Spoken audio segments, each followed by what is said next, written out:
Masquerade Chick here. For the O.W.L.s readathon, I'm aiming for all 12 prompts.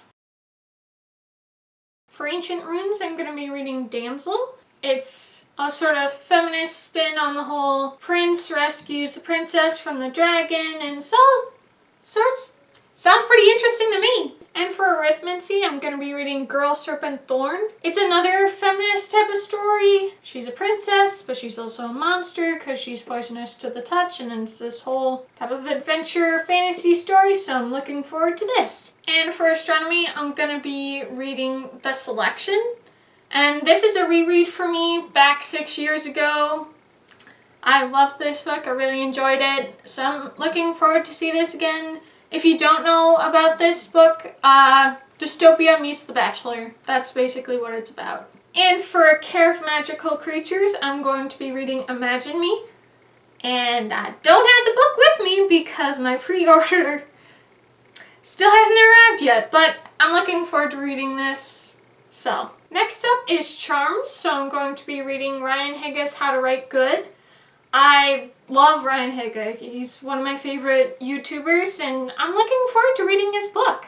And for Defense Against the Dark Arts, I'm going to be reading The Summer I Turned Pretty. I have read Jenny Han's To All the Boys Loved Before series. Personally, I couldn't stand it, but I'm looking forward to this. I really think it could be a good book. You know, I'm gonna give her another chance. And next up is Divination, and I'm going to be reading Reboot.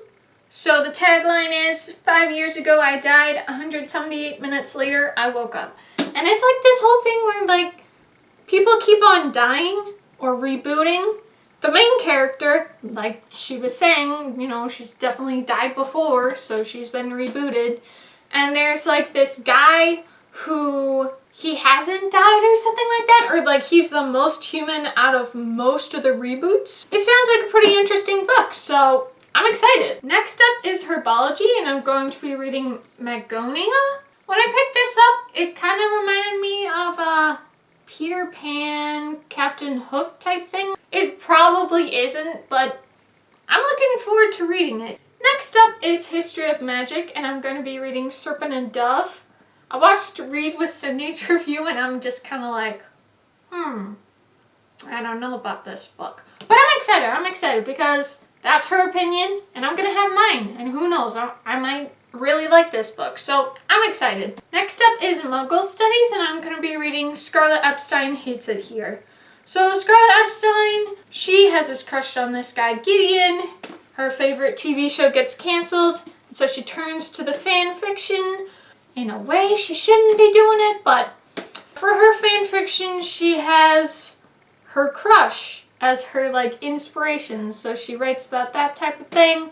If anyone's watched Read It and Weep, I don't know, it sounds like it might get into that territory where it's like people find out and they're like, hey, what the heck, man? Could get pretty dramatic up in here, but we'll see. But I'm excited to read it, so.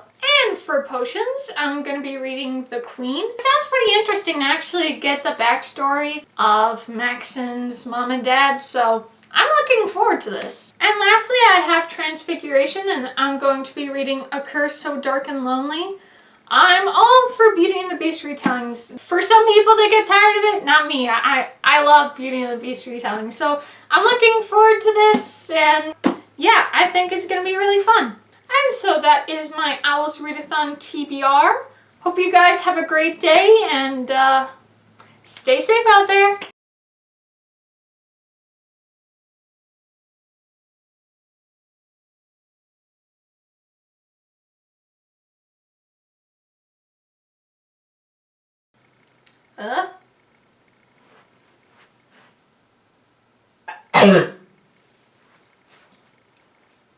Coronavirus.